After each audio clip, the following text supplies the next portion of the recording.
একদিকে যখন মেয়েদের রাত দখল কর্মসূচি পালন করা হচ্ছে গোটা দেশ জুড়ে, ঠিক সেই সময় খুনের অভিযোগ উঠল পূর্ব বর্ধমানে।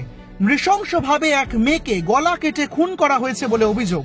জানা গিয়েছে ওই তরুণীর বাড়ি পূর্ব বর্ধমান জেলার নান্দুর গ্রামে। বৃহস্পতিবার দোষীদের দ্রুত শাস্তি চেয়ে বর্ধমান থানা ঘেরাও করেছিলেন জনজাতি সম্প্রদায়ের মানুষ। তীর, ধনুক, অস্ত্রশস্ত্র নিয়ে স্ত্রী ও পুরুষ নির্বিশেষে বিক্ষোভ দেখাতে থাকেন। অবরুদ্ধ হয়ে পড়ে গোটা রাস্তা। জানা গিয়েছে 19 নম্বর জাতীয় সড়কের কাছেই নান্দুর গ্রামে এই ঘটনা ঘটেছে। বাইরে ভিন রাজ্যে কর্মরত ছিলেন ওই তরুণী, এক শপিং মলে কাজ করতেন।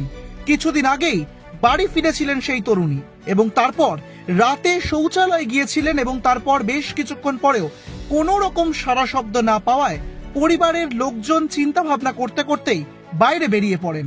বাড়ির 100 মিটারের মধ্যে সেই তরুণীর গলা কাটা দেহ উদ্ধার হয়েছে।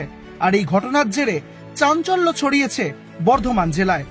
আর এই ঘটনার সামনে এনেই এবার সমাজ মাধ্যমে মহিলাদের সুরক্ষা এবং নিরাপত্তার প্রশ্ন তুলে ফেসবুক পোস্ট করেছেন কেন্দ্রীয় প্রতিমন্ত্রী সুকান্ত মজুমদার।